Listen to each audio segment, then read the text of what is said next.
오프닝에서도 말씀드렸지만 지난주 화요일 날 윤석열 대통령에 대한 체포영장이 재발부됐으니까 굳이 따져보면 지난주 화요일부터 화, 수, 목, 금, 토, 일, 월. 허준 변호사님 오늘은 일주일째예요. 언제 집행합니까? 아직까지 알 수 없지만 집행이 임박한 것이 아니냐라는 관측이 나오는 정황이 있습니다. 공수처가 오늘 그러니까 발표를 한 내용인데요. 어젯밤에 국방부와 경호처에 집행에 협조해달라는 공문을 발송했다 이렇게 밝힌 겁니다. 그러니까 집행을 할 거니까 협조해달라는 공문부터 보내고 집행에 들어갈 테니 임박한 것이 아니냐 이런 관측이 나오고 있는데요. 네. 이 공문의 내용을 좀 말씀을 드리자면 네. 영장 집행을 방해할 경우에는 해당 장변 및 지휘부가 특수공무집행 방해 또 특수공무집행 방해 치상 만약에 다친다고 하면요. 네. 또 직권남용 권리행사 방해 등의 혐의로 형사처벌을 받을 수가 있다라는 내용이 포함이 되면서 만약에 방해를 할 경우에는 형사조치에 나아가겠다라는 강경한 입장을 드러내고 있는 상황으로 보이고요. 네. 이뿐만 아니라 집행 과정에서 어떤 비용이 드는 부분에 대한 구상 청구라든가 만약에 인적, 물적 손해가 발생한 경우에는 민사상 손해배상 청구까지도 불사하겠다 이런 내용들이 담겨 있습니다. 또 만약에 범죄자로 전과가 생긴다라고 하면 공무원들이지 않습니까? 그래서 공무원 자격 상실이나 재임용 제한 그리고 연금 수령 제한 등 불이익까지 받을 수 있다라고 언급을 하면서 굉장히 이 경고 조치를 하고 있다. 이른바 약간 옥죄는 분위기네요. 그렇죠. 네네. 그러니까 좀 압박을 하고 있는 상황인 네네. 거죠. 그러면서도 경호처 직원들이 위법 부당한 명령에는 반드시 응할 필요가 없다라는 점을 강조를 하면서 일반 직원들이 부당한 지시에 불복하더라도 직무유기 등으로 처벌받는 것이 아니냐. 그러니까 부당한 지시에 불복하면 직무유기가 되고 만약에 체포를 방해하게 되면 공무집행 방해가 되는 것이 아니냐. 이 딜레마로 굉장히 걱정을 하고 있는 상황이거든요. 네. 그런데 불복한다고 하더라도 직무유기로 처벌받지 않도록 선처를 해주겠다라고 하면서 압박과 회유를 동시에 하고 있는 상황으로 보입니다. 그러면서 이제 일각이 그런 거잖아. 그 박정훈 대령 무죄 나온 거 봐봐. 그거 부당한 명령에 항명한다고 그거 죄 안 돼. 이제 그런 식의 이제 얘기를 한다는 거예요. 너희들 힘들지? 그런 거 부당한 명령 항명 죄 안 되니까 얼른 경호처 이제 그런 거 풀고 순순히 체포영장 집행 응해. 그렇게 얘기를 하고 있다는 겁니다. 그러면 허준 변호사님 지금 언론들도 사실 촉각을 곤두세우고 있어요. 그래서 저도 그랬습니다만 저희들도 그랬습니다만 지금 뉴스특보 되게 매일매일 하고 있단 말이에요. 그러면 일각에서 내일 들어갈 거다 이런 뭐 얘기도 나오고 있어요 지금. 네. 그런데 한 가지 선행돼야 할 과제가 있는 것으로 뭔데요? 보입니다. 그러니까 지금 김성훈 경호처 차장, 이 사람이 지금 박종준 처장이 사퇴를 해서 권한대행으로 지금 경호처를 총괄하고 있는 사람이거든요. 굉장히 강경파로 불리고 있는 지휘부인데 이 사람에 대한 그 출석 요구를 3번을 했습니다. 그런데 여기 불응을 했기 때문에 네. 지금 체포영장 발부 요건이 만족이 됐다고 보고 영장을 신청해 놓은 상황입니다. 아직까지 영장이 나오지는 않았거든요. 네.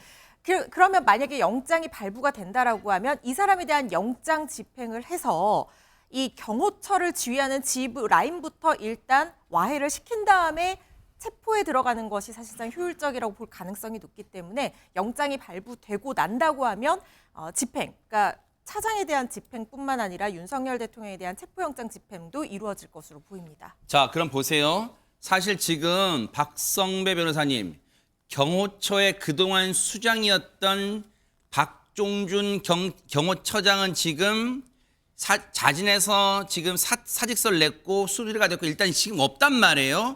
그리고 지금 계속 경찰 수사받고 있고 그런데 지금 2인자를 할 수 있는 김성훈 경호차장이 지금 실질적인 경호처를 진두지휘하고 있어요. 그러면 이건 만약에요. 지금 일각에서 언론들은 그래서 내일 좀 들어갈 거다 지금 촉각을 곤두세우고 있는데 물론 또 내일 안 들어갈 수 있어요. 왜? 내일 들어갈 것 같다고 해서 내일 들어가게 되면 이건 밀행성이 지금 다 드러난 거잖아요. 그래서 혹시 재집행에 나설 경우 박성배 변호사님 김성훈 경호차장이 현장에서 딱 나타나서 경호처 직원들을 진두지휘할 가능성이 있어요. 왜냐하면 자기에 대해서 지금 체포영장이 신청돼 있고 막 지금 자신의 신변도 지금 불안한 상황인데 혹시 진두지휘할 가능성이 있습니까? 현장에서? 체포영장이 만약 발부된다면 현장에서 진두지휘할 가능성은 상당히 낮습니다. 경찰로서는 체포영장이 발부된다면 사전에 진입해 들어가서 김성훈 경호차장을 먼저 체포하면 좋겠지만 현재 경호처가 일종의 요새화를 구축해 놓은 상황이라 사전에 먼저 들어가서 체포영장을 집행하기가 상당히 어렵습니다. 현실적으로는 대통령에 대한 체포영장을 집행하는 과정에서 같이 들어가서 김성훈 경호차장에 대한 체포영장을 먼저 집행하는 것이 현실적인 방안이라고 할 수 있는데 물리적인 저지선만 뚫고 들어간다면 경호차장은 대통령과 달리 집중적인 경호 대상이 아닙니다. 물리적인 방어선만 뚫고 들어간다면 법적인 제약이 없는 상황이라 먼저 김성훈 경호차장에 대한 체포영장을 집행한다면 상당 부분 경호처의 방어선이 뚫릴 가능성이 있습니다. 이미 지휘부 간에 또 지휘부와 현장 직원 간에 내분이 벌어지는 상황이고 특히나 김성훈 경호차장의 경우에는 이광우 경호본부장, 김신 가족부장과 함께 경호처 강경파라는 소식이 들려오고 있는데 그래요? 전면에 나서기는 어렵습니다. 전면에 나선다면 즉각 체포될 상황이라 뒤에 위치한 상태에서 경호처 직원들 그중에서도 상당히 충성심이 높고 강경파에 속하는 직원들을 현장 지휘할 것으로 보이는데 소재를 먼저 파악하고 소재가 파악되는 즉시 대통령에 대한 체포영장 집행보다는 김성훈 경호차장에 대한 체포영장부터 먼저 집행할 가능성이 상당히 높습니다. 네. 일단 경호처의 지휘부부터 체포를 단행한다면 일선의 현장 직원들은 큰 혼란을 빚게 되고 그 과정에서 대통령에 대한 체포영장 집행도 상당히 수월할 수 있습니다. 뭔가 지금 상황에 경호처 수뇌부를 이 신병을 확보하게 되면 경호처의 단일 대우가 와해될 수 있다는 그런 전략 같다. 그런 생각이 들어요. 지금 말씀 들어보니까 김성훈 경호차장이 어떤 사람인지 궁금해하시는 시청자분들을 위해서 이 내용 같이 들어보시고 이어가 보도록 하겠습니다. 김성훈 경호처 차장이라는 사람하고 이광우 그 경호본부장이라는 사람, 이 두 사람들은 경찰 출석에도 불응하고 있거든요. 이 사람들은 차지철이나 장세동류의 그 구시대적인 마인드를 가지고 있는 사람들로 알려져 있거든요. 최철은 그 당시에 부마 사태 있을 때 탱크로 밀어버리라고 한 사람이거든요. 뭐 굳이 말씀드리지 않아도 되겠지만 제가 대통령을 7분을 모시고 있습니다. 뭐 제가 대통령님을 평가할 수 있는 위치는 아니지만 제가 본 윤석열 대통령님은 누구보다 솔직하시고 진솔되시고 진심이십니다. 제가 개인적으로 느낀 바를 말씀드리고 싶었습니다. 한번 여쭤보고 싶어요. 대통령은 골프 치면 안 됩니까? 그게 의아스럽습니다. 어떻게 생각하세요? 그게 왜 문제가 되는지. 아니 지금 우리 국민들 중에 1,000만 인구가 골프를 치고 있고 골프를 친다는 자체가 부끄러워야 해야 될 행위는 아니다고 보는데 어떻게 보세요? 맞습니다. 우리 LPGA에도 100위권 안에 여자 선수가 14명이나 있고요. 예. PGA는 4명이나 있고요. 저 때가 이제 굳이 시점 따지면 지난해 11월 국정감사 기간이었어요. 이제 그 운영위에서. 근데 저 때는 이제 계엄 사태 전이잖아요. 그러니까 아마 골프 얘기가 아마 그건 같아요. 미국 트럼프 당선인과 뭐 이제 이 골프 회동을 통해서 한일 간의 어떤 친밀 외교 뭐 그런 거 준비한다. 그 기사 나왔던 즈음 같아요. 골프 맹연습한다. 그때 이제 저렇게 답변했던 것 같은데 지금 근데 이제 김성훈 차장이라는 사람이 어떤 사람인지는 저 국회 답변을 통해서 대략 감은 잡으셨을 거예요. 시청자분들이. 일단 충성심은 강한 걸로 일단 파악이 된다. 뭐 그런 거예요. 근데 이런 가운데 경호처 내부 균열 조짐이 느껴진다는데 어떤 대목에서 그렇게 느껴지는 거예요? 어떤 대목이냐면 박종준 전 처장이 사퇴를 했잖아요. 그리고 나서 이 차장 김성훈 차장이 직무대행을 하고 있습니다. 수장을 맡게 됐는데 그때부터 내부적 갈등이 시작되고 있다는 게 지금 언론의 보도들인데 예를 들면 하나의 예를 들어볼게요. 경호처 내부망에 무슨 글이 올라왔냐? 김 차장을 사퇴를 요구하는 김성훈 차장의 사퇴를 요구하는 글이 올라왔어요. 그러니까 여기에 대해서 반발 기류가 확산되는 모양새가 있는 거 아니냐 이런 예측이 나오고 있는 거고 네. 특히 조직의 운명이 걸린 상황에서 김 차장이 강경 일변도에 대응을 하다 보니까 네. 집단 항명을 하는 게 아니냐 이런 얘기들과 추측이 나오고 있는 상황이고요. 네. 그러다 보니까 2차 집행 때 즉 네. 체포영장 집행 과정에서는 내부의 어떤 분란이나 분열이 네. 나오는 거 아니냐 이런 예상들이 나오고 있고 또 하나는 이게 경호처에서 그 간부들 회의를 했었어요. 네. 회의를 하는 과정에서 A 부장이 김성훈 처장과 이광우 경호본부장의 사퇴를 주장하는 얘기가 나왔다고 합니다. 이건 어느 정도 확인이 된 것 같고요. 그러니까 너무 강경 일본대로 가고 뭐 예를 들면 중학이나 무기의 사용까지도 거론되고 있는 상황이 되다 보니까 경호처 직원들이 상당히 위험에 빠질 수 있고 그런 상황을 막기 위해서 두 사람 좀 사퇴해달라 이런 얘기를 했다고 알려지고 있습니다. 그러니까 문제는 뭐냐면 근데 이 A 부장이라는 사람이 직무에서 배제가 됩니다. 이유가 뭐냐라고 물론 언론에서 이렇게 보도했죠. 이게 자기를 물러나라고 하니까 그것 때문에 이 사람을 직무 배제한 게 아니냐 이렇게 좀 주장이 나오고 있는데 이에 대해서 경호처의 입장은 공식 입장은 해명은 이렇습니다. 13일 날 경찰 국가수사본부의 내부 기밀을 유출한 혐의를 이 사람이 받고 있었고 네. 그것 때문에 직무 배제가 된 것이지 네. 본인한테 사퇴하라고 해서 직무 배제가 된 게 아니다라고 주장을 하고 있습니다. 네. 이제 그것도 있고 지금 이제 뭐 균열 조짐에는 지금 이제 뭐 제가 아까 잠깐 보여드렸습니다만 내부 통신망이라는 게 뭐 어느 조직이든 그런 게 있잖아요. 그 직원들만 올릴 수 있는 그리고 올리고 볼 수 있는 내부 통신망에 이제 이런 게 올라왔다는 거예요. 지금 체포영장 수사기관의 체포영장 집행을 방해하는 행위는 공무집행 방해에 해당할 수 있습니다라는 어떤 의견이 섞인 그런 글이 올라오니까 김성훈 차장이라는 사람이 이거 삭제해 지시했다는 거예요. 그래서 이 글을 올린 사람이 속한 부서장이 삭제 못하겠는데요? 하니까 결국은 전산 담당 그 담당자가 이걸 강제로 삭제를 해요. 그런데 내부 반발이 일어나니까 하루 만에 이걸 다시 원상복귀시켜요. 복구시켜요, 이 글을. 그래서 지금 그런 상황이 일어나니까 아, 뭐야? 벌써 이 내부에서 수사기관의 영장집행 방해하는 것은 공무집행 방해다는 글이 올라온다는 건 뭐예요?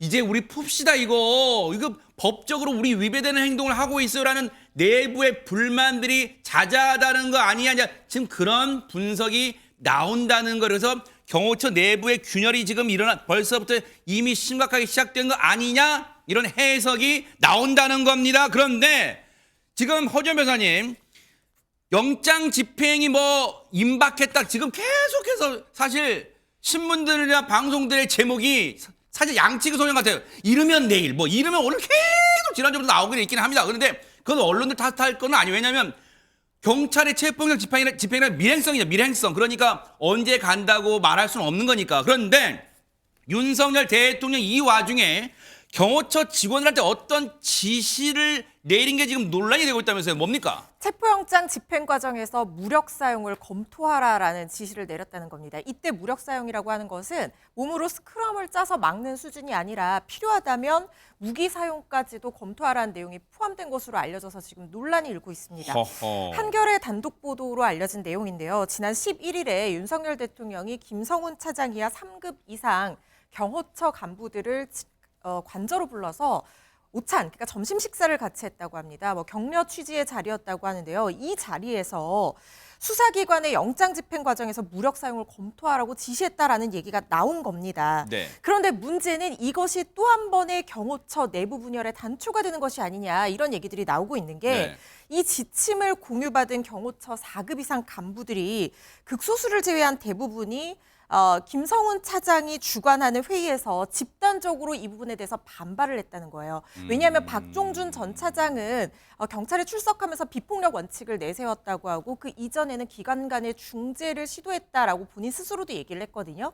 그런데 지금 김성훈 차장을 비롯한 일부 강경파 수뇌부들이 이런 지침에 수긍하면서 뭔가 강하게 대응할 것으로 나간다고 하면 그동안 이 간부들, 중간급 간부들은 물리적 충돌만은 피해야 된다라는 그런 생각을 가진 사람들이 많았었는데 만약에 수뇌부에서 강경하게 이렇게 윤석열 대통령의 지시를 공유받아서 강경하게 대응하라라고 한다고 하면 직원들은 어떻게 할 거냐라는 얘기들이 나온다는 거죠. 그러면서 김 차장의 사표 제출을 요구하는 동시에 차장은 왜 경찰 조사에 출석을 하지 않는 것이냐, 직원들 그러면은 세게 대응해서 다 범죄자로 만들 것이냐, 관저 근무 체계를 평시 체제로 복구해라라는 등등의 규탄 발언을 내놓으면서 사실상 상명하복이 굉장히 강하다고 알려진 경호처 내부에서 이례적으로 이렇게 반발하는 내용들이 알려지고 있는 상황입니다. 사실 말씀해 주신 것처럼 이 자체도 이 사안도 경호처 내부 균열 조짐의 하나라는 거잖아요. 쉽게 말하면 경호처 내에서도 지금은 물러난 박종준 전 처장 라인과 쉽게 말하면 박종준 라인과 지금 김성훈 라인이 있다는 거 아니에요. 이른바 간부들 내에서도. 그런데 이른바 김성훈 라인에 반대하는, 즉 미루어 짐작컨대 지금은 물러난 박종준 라인에 있던 간부들은 지금 무력 사용 검토 지시하라는 대통령의 얘기를 전하니까 지금 반발했다는 거 아니에요. 지금 그래서 지금 내부 균열이 지금 확산하는 분위기다. 그런데 이런 분위기가 지금 언론의 보도로만 나오는 것 같은데 여기에 기름을 부은 그런 말이 나왔어요. 얘기 들어보시고 이어가 보도록 하겠습니다. 제가 확인한 또 다른 제보에 따르면 윤석열 씨는 1월 12일 경호처 간부 5, 6명과 오찬을 하면서 다시 한번 무기 사용을 이야기했다고 합니다. 나를 체포하려고 접근하는 경찰들에게 총은 안 되더라도 칼이라도 휴대해서 무조건 막으라는 지시를 했다는 것입니다. 이날 오찬에는 김성훈 경호차장, 이광우 경호본부장 등을 비롯해 5, 6명의 경호처 간부들이 함께했다고 합니다. 경호처 내부에서 들어온 제보이고요. 경호처 내부 많이 확인할 수 있는 참석자라든지 그런 부분들이 확인이 되었기 때문에 제가 발표를 한 것입니다. 이종근 평론가님께 여쭤볼게요. 네. 지금 윤건영 의원의 얘기를 보면 이제 제보를 받은 것 같아요. 그런데 문장만 놓고 보면 제보가 상당히 구체적이었던 것 같아요. 뭐냐면 윤석열 대통령이 1월 10일이니까 굳이 말하면 어제네요. 일요일 날. 경호처 간부 5 내지 6명, 대여섯 명과 점심을 먹으면서 다시 한번 재차 무기 사용을 얘기했다는 거예요. 그러면서 자신을 체포하려고 접근하는 경찰에게 총은 안 되더라. 이거 정말 죄송합니다, 여러분. 그냥 윤건영 의원이 전하는 표현이니까 잘 들어보세요. 총은 안 되더라도 칼이라도 휴대해서 무조건 막으라. 이런 지시를 했다는 겁니다. 이렇게 얘기를 하고 있어. 그렇다면 뭔가 신빙성을 더하기 위해서 상당히 구체적인 내용을 전한 것 같은데 그렇다 하더라도 제보라고 해서 다 예를 들어 믿을 수 있거나 다 사실이거나 단언하기 좀 어렵잖아요. 이거 어디까지 믿어야 됩니까? 글쎄요. 어디까지 우리가 믿고 어디까지 어느 것은 버려야 된다. 이것은 사실 기준이 없잖아요. 그런데 일단은 우리가 좀 조심할 건 있습니다. 뭘까요? 왜냐하면 경호처는 다른 어떤 조직과 또 다릅니다. 경호처라는 그 조직 자체는 공채로 사람들을 뽑고 또 굉장히 신원조회를 크게 하고 그다음에 서약, 비밀 준수 서약을 하고 처운을 보면 경호처의 처운을 보면 하나된 충성, 영원한 명예 이렇게 표현되어 있고요. 그렇게 돼 있어요? 예. 여기에 핵심 가치를 1이 충성입니다. 2가 명예고 3이 통합입니다. 이런 어떤 말씀을 왜 드리냐면 워낙에 경호처의 모든 어떤 직제라든지 또는 뭐 경호처의 누구누구가 뭘 맡고 있다 또는 경호처의 어떠한 그런 그 과정으로 뭐 예를 들어서 뭐 승진을 하거나 뭐 공채를 한다 이런 거 전부 비밀이에요. 완전 국정원도 국정원장과 기조실장과 1차장, 2차장, 3차장의 이름만 공개하게 돼 있습니다. 나머지 사람들은 공개 안 돼요. 그러네요, 그런데 그러니까. 경호처도 사실은 이게 지금 경호본부장이 누구다 이런 거 지금 안 알려졌었어요. 이번에 이게 다 알려지는 것이고 네. 또 제가 저와 가까운 어떤 지인이 경호처의 굉장히 고위 간부로 지금 정년퇴직을 했는데 이분은 사실 동창회 모임도 안 나와요. 왜냐하면 자기가 잘못해서 술자리 같은 데서 자기가 모셨던 한 7분을 모셨다고 하는데 자기도 대통령을 네. 그때 사실을 혹시나 또 말할까 알까봐 추징해라도. 절대 얘기하지 않는다는 겁니다. 그런데 지금 나오는 이야기들은 거의 시시각각에 대한 어떤 정보가 그러네요. 흘러나오고 네. 있어요. 그래서 물론 윤건영 의원의 이야기를 전부 다 안 믿겠다 이건 아니지만 그럼에도 불구하고 지금 이 전원 아닙니까? 네. 이 전원은 조금 조심스러워야 된다. 네. 그리고 제가 윤 대통령의 발언에 좀 의심이 가는 부분은 이겁니다. 뭘까요? 뭐 그 발언이 거짓이다, 참이다 이게 아니고 총이 안 되면 칼로 해라. 이 표현은 사실 기본적인 어떤 상식을 갖고 있다면 이게 왜 말이 안 되느냐를 알 수 있을 거예요. 왜냐? 총이나 칼이나 별 다를 게 없어요. 특수공무집행방해는 흉기라고 인식되는 것을 휴대만 하더라도 특수공무집행방해죄로 걸립니다. 그렇다면 총이든 칼이든 그게 총이 안 되면 칼이라는 대체제의 어떤 역할을 할 수 있는 게 아니거든요. 더군다나 이 지금 경호처의 어떤 경호 업무를 완전히 지금 그 교육을 받은 사람들은 백병전을 하는 사람들은 아니에요. 총을 악어주는 방어하고 네. 그다음에 정조준에서 빨리 그런 어떤 뭐랄까 암살이랄지 네. 이런 사람들을 저격하는 훈련을 하지 백병전을 하는 뭐 그래서 칼로 어떻게 하는 그런 훈련을 총보다 더 우선해서 뭐 훈련을 받았다 그건 아닌 것 같거든요. 네. 그렇기 때문에 그 표현이 굉장히 선정적으로 느껴지고 네. 뭐 조금은 조심해야 된다 제가 네. 생각하기엔 그렇습니다. 자, 이런 가운데 지금 여러 가지 얘기들이 나오고 특히 물론 한 언론사의 보도로 촉발됐고 거기에 윤건영 의원이 지금 기름을 부은 격으로 이게 논란이 커지고 있는데 이 와중에 이걸 글쎄 뒷받침한다고 봐야 될까요? 경호처 내부 직원들의 어떤 모습이 포착이 됐다면서요, 박성배 변호사님. 어제 대통령 관저 입구에서 대통령 경호처 공격 대응팀 요원들 모습이 포착됐습니다. 그런데 이들이 소총 가방으로 보이는 배낭을 착용하고 있었는데 이 요원들이 착용한 얇고 긴 형태의 가방, 전술용품을 생산하는 미국의 한 업체 제품과 저 가방인가요? 유사하다고 합니다. 예, 그렇습니다. 오. 이 제품은 AR 15계열의 소총과 여분의 탄창 등 수납이 가능한 것으로 알려져 있습니다. 즉 총기도 상황에 따라서는 동원할 수 있다는 위력을 과시한 것으로 해석할 수도 있는데 이와 관련해 윤건영 민주당 의원은 이 조치가 김성훈 차장의 지시라고 주장하고 나섰습니다. 즉 김성훈 차장이 대테러과 직원을 동원해서 관저 주변 순찰을 지시했고 구체적으로는 매스컴에 노출되게 순찰할 것, 전술복과 헬멧 등 복장을 착용할 것, 실탄을 포함한 확인은 가방에 넣어서 노출되지 않게 휴대할 것도 지시했다고 합니다. 보세요. 지금 이제 언론사들이 멀리서 이제 망원 렌즈로 이제 포착한 것 같아요. 경호 관저 내를 경계하는 경호처 직원들이 일부 모든 경호처 직원은 아니야. 어떤 특정 팀이 있답니다. CAT 팀이라고. 근데 저 가방이 지금 언뜻 보면 저게 뭐야? 뭐 무슨 공부할 때 쓰는 가방 그렇게 생기지는 않았잖아요. 근데 저 가방이 이런 모양이고 옆에서 보면 이 여러 가지 그 가방 좀 보여주세요. 옆 모양이 이렇게 생겼고 이렇게 총과 탄창 등이 수납 가능한 가방이라. 근데 저 가방이 어떤 가방이냐? 미국 제품인데 미국사. 저 안에는 이렇게 개인 화기들이 저게 또 아래쪽 보면 권총도 들어갈 수 있고 탄창도 들어가고 그런 가방, 소총 수납 가방과 비슷하게 생겼다라는 게 언론들의 대체적인 분석이에요. 물론 사실 어제만 저렇게 가방 개인 화기가 들었을 것으로 추정되는 저 가방을 맨 건 아니에요.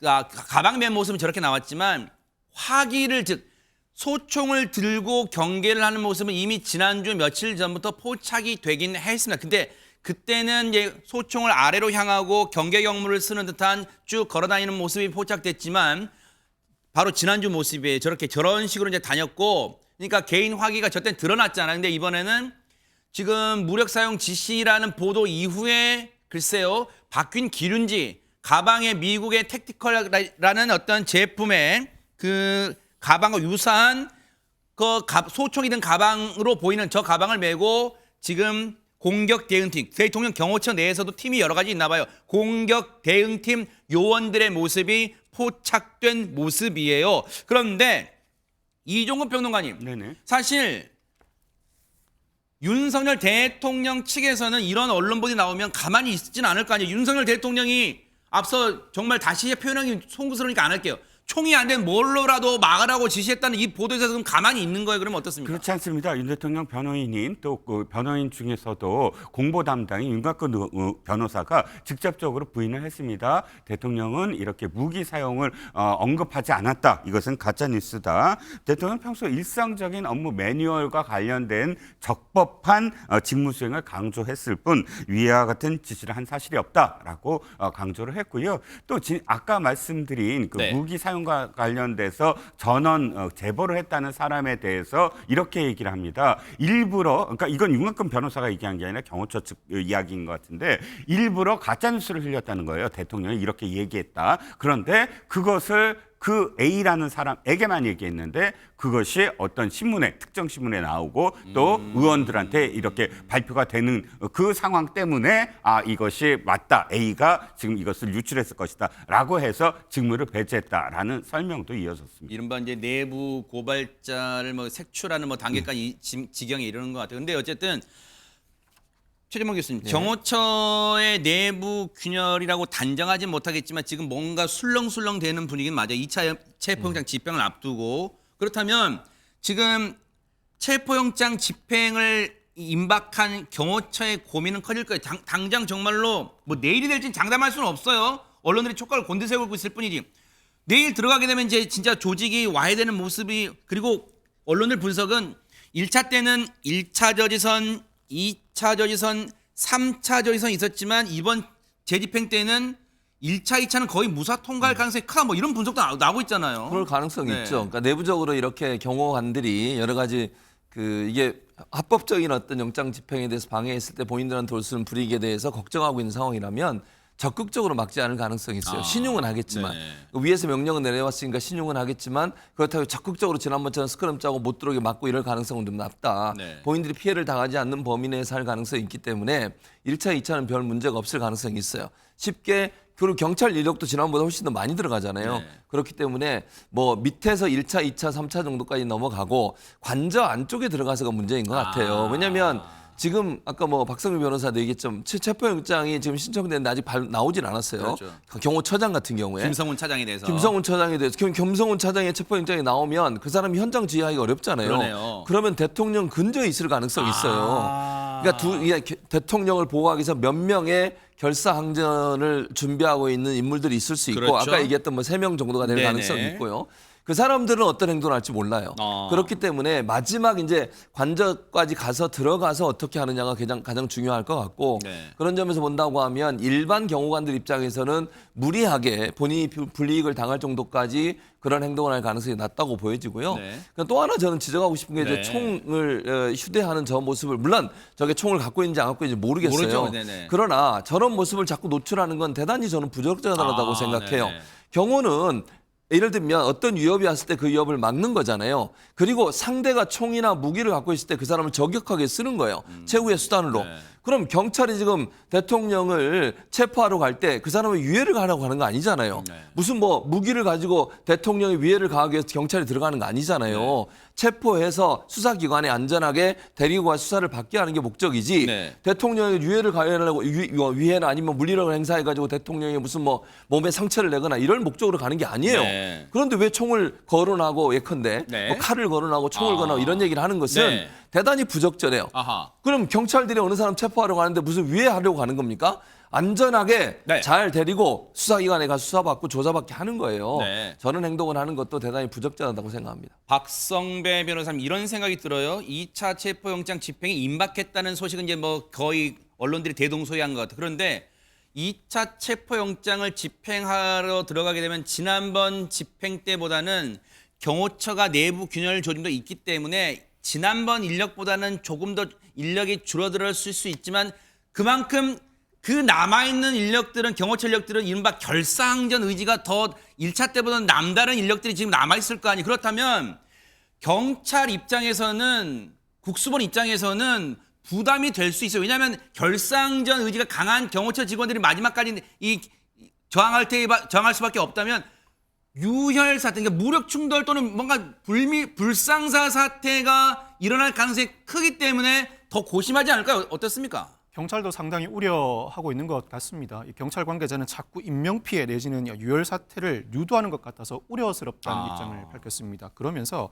인명피해나 유혈 사태 없이 영장을 집행하는 것이 목표라고 강조하고 나섰는데 이호영 경찰청장 직무대행도 국회 행안위 전체 회의에 출석해서 경호처가 무력을 사용해 방해하는 행위는 현장 상황에 따라 적극적으로 조치할 것이라고 강조했습니다.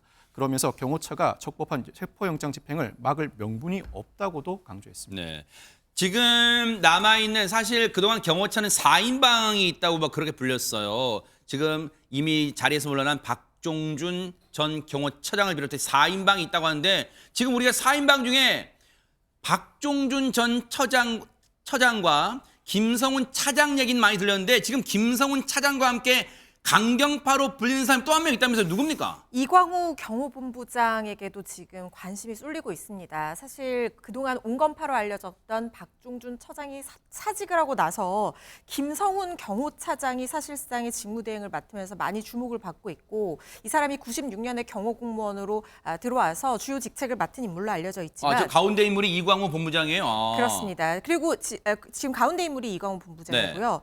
둘 다 지금 소환 조사에 불응한 상황이거든요. 근데 이광우 경호본부장, 이 사람 아마 얼굴 아는 분들도 계실 것 같다는 생각이 드는데, 작년 2월에 카이스트 학위 수여식 때 윤석열 대통령이 참석을 했었잖아요. 네. 그때 한 졸업생이 연구개발 예산을 삭감한 것에 대해서 항의를 하니까 누군가가 이 사람의 입을 막고 끌어내는 모습이 포착이 됐어요. 이른바 이틀막 사건. 그렇습니다. 지금 왼쪽에 나가고 있는 바로 저 장면이었는데 저때 끌어내는 사람이 바로 이광우 경호본부장. 여기 있네요. 어허, 네. 그렇습니다. 지금 김성훈 차장과 이광우 경호본부장 그리고 김신 가족부장이 이른바 이 강경한 수뇌부로 지금 경호처에 굉장히 막강한 영향을 행사하고 있다고 하고, 그리고 박종준 처장이 사퇴하기 전부터 사실상 박종준 처장을 패싱하고 이들이 김건희 여사 라인으로 경호처의 실질적 지휘력과 막강한 영향력을 행사해왔다라는 얘기들도 나오고 있는 상황입니다. 지금 김성훈 차장이 이런 가운데 이른바 김건희 여사 라인으로 지금 분류가 그런 세간의 평은 그렇다는 거예요. 그러면 언제부터 이른바 김건희 라인으로 분류가 됐을까요? 그 얘기 좀 들어보시고 이어가 보도록 하겠습니다. 이분이 본격적으로 윤석열 대통령 내외의 눈에 들었던 거는 2023년 8월에 있었던 부친상이 계기였다고 해요. 부친상 당시에 장례 업무를 김성훈 차장이 도맡아서 했답니다. 소위 말해서 묘자리도 알아보고 장례 업무들을 경호처의 김성훈 차장이 맡았다라고 해요. 김건희 여사하고도 무슨 또 인연이 있는 뭐가 있습니까? 부속실 환심을 사기 위해서 관저에서 키우는 반려견들, 옷을 경호관들이 구입하게 했다는 거예요. 또 다른 것도 있는데 윤석열 씨 내외가 휴가 기간 때 경호처 직원들을 무리하게 동원했다라는 제보도 있습니다. 노래방 기계를 설치한다거나 폭죽놀이를 하는데 폭죽을 사오라고 시킨다거나, 가장 제가 좀 충격적이었던 건 생일 같은 날에 직원들을 일종의 장기자랑을 시킨다든지 이런 식으로. 자, 어쨌든 이런 얘기까지 나오고 있어요. 이런 가운데 오늘이 13일이잖아요. 그럼 내일은 며칠이죠? 14일이에요. 1월 14일이 뭐냐면 허주현 변호사님, 윤석열 대통령 측에 대한 탄핵 심판제 변론이 이제 본격적으로 시작되는 날인가요? 내일이? 그렇습니다. 이 첫 변론기일로 지금 예정이 되어 있는데, 원래 이 윤석열 대통령 당사자잖아요. 피소추인이 일반적으로 얘기했을 때는 반드시 출석해야 될 의무가 없다 이렇게 알려져 있지만, 그렇게 판단하는 근거는 사실상 원칙이 있습니다. 네. 첫 변론기일에 당사자 출석을 확인을 한 다음에 출석하지 않는다고 하면 두 번째 기일부터는 당사자 출석 없이 진행할 수 있도록 관련법에 규정이 되어 있거든요. 네. 그런데 첫 변론기일에 사실상 윤석열 대통령이 출석하느냐 안 하느냐 이게 관심이 됐는데, 어제 윤곽근 법률 대리인, 그러니까 변호사가 출석하지 않는다라는 입장을 표명을 했습니다. 그러니까 그 근거로는 불법 무효인 체포영장을 불법적 방법으로 집행 시도를 하고 있기 때문에 혹시나 출석했을 때 신변 안전과 불상사를 우려를 해서 이 14일에는 출석할 수 없음을 알린다 이렇게 얘기를 했거든요. 그럼에도 불구하고 적정 시기에 여전히 출석할 계획이라는 거는 있다. 안전 문제가 해결되면 언제든 출석할 예정이다라고 얘기를 하는데, 혹시나 이 출석했다가 체포될까 봐 지금 출석하지 않는 게 아니냐 이런 얘기들이 나오고 있는 상황입니다. 그런데 만약에 출석하지 않는다고 하면 두 번째 기일부터는 당사자 없이 진행을 하게 되는 거고요. 그리고 기일 변경 신청을 검토한다라는 얘기도 있었는데 헌재에서는 아직까지 변경 신청이 들어온 건 없다는 입장을 밝혔습니다. 그런 우려를 할 것 같아요. 충분히. 체포를 할 것 같으니까 14일 날 많이 내일 나오게 되면. 그런데 최재봉 교수님 요거 얘기해 볼게요. 지금 어차피 관저에 있어요. 이걸 칩거라고 표현할지 요새에 있다고 해야 될지 모르겠지만 언론들마다 표현은 다르니까. 그런데 무슨 그 와중에도 윤석열 대통령이 SNS 글을 하나 올렸다면서요? 그렇습니다. LA에 이제 산불이 났잖아요. 미국 LA. 네, 미국 LA에 산불이 났는데 그래서 LA 산불 관련된 글을 올렸습니다. 어허. 내용은 이런데요. 윤석열 대통령이 미국 LA 대형 산불로 진화의 어려움이 크고 피해 확산이 너무나 안타깝다 이런 글을 올렸고, 이어서 미국은 대한민국이 가장 어려웠던 시절에 손 잡아주어서 주었던 소중한 동맹이다. 도움이 필요하다면 정부 차원에서 지원하고 우리 교민 피해를 막는 데 최선을 다해달라. 라고 하는 글을 올렸습니다. 뭐 일반적으로 그냥 올릴 수 있는 글이라고 생각이 들지만 여기서 이제 한 가지 국민들에게 조금 뭐랄까 이해가 안 되는 부분 중에 하나는 마치 뭔가 지시하는 듯한 당부긴 하지만 지시하는 듯한 말이 들어가 있는 부분에 대해서는 최선을 다해달라. 예, 요 부분이 직무가 정지된 대통령이 이런 얘기를 할 수 있겠느냐라는 부분에 좀 의문을 제기하는 그런 목소리가 있습니다. 네. 직무가 정지됐지만 직은 유지하다 보니까 이런 기사까지 나오네요. 돈 관련입니다. 허주현 변호사님, 윤석열 대통령에 관한 돈 얘기가 무슨 얘기입니까 이게? 급여를 계속해서 받고 있는 것이 논란이 되고 있는 상황인데요. 지금 탄핵 소추가 됐기 때문에 직무집행은 정지가 된 상태이기는 합니다. 네. 그렇지만 대통령에 대한 예우는 계속되기 때문에 실질적인 업무집행비 같은 실비를 제외하고는 여전히 대통령으로서의 보수가 지급이 된다는 겁니다. 그런데 올해 공무원 보수가 3% 인상이 됐다는 거예요. 그래서 연봉이 작년보다 760만 원 정도 늘어난 2억 6,200만 원으로 지금 윤석열 대통령 연봉이 책정이 된 상황입니다. 한 달 월급으로 계산을 하면요. 세전 기준 2,200만 원을 받게 되는 셈인데 네. 지금 만약에 탄핵 심판이 6개월 이상 계속해서 이어진다라고 하면 아무 일도 하지 않고 월급으로 1억 원 넘게 받아가는 것이 아니냐, 이거 네. 특혜가 아니냐 이런 비판의 목소리들이 나오고 있습니다. 이종근 평론가님. 네네. 그냥 그런 생각은 들어요. 내일 모레가 이제 설 연휴가 이제 좀 있으면 있습니다만 고향이 그리워도 못 가는 신세란 노랫말처럼 쉽게 말하면 돈 없어서 못 가시는 분도 많단 말이에요, 설에. 근데 저런 기사를 보면 상대적으로 어떤 생각이 드실까도 궁금합니다. 네, 그렇습니다. 그런데 이건 지금 이번만 문제가 된 건 아니고요. 노무현 전 대통령과 박근혜 전 대통령도 똑같이 목소리가 나왔습니다. 그때 당시에도 약 한 2개월에서 4개월 정도 문호동 무임금이 돼야 되는데 문호동 유임금이었다라는 목소리가 나왔고요. 네. 그 이후에 그런데 노무현 대통령과 박근혜 대통령 모두 다 월급을 수령했습니다. 그래서 그 이후에 제도를 바꿔라.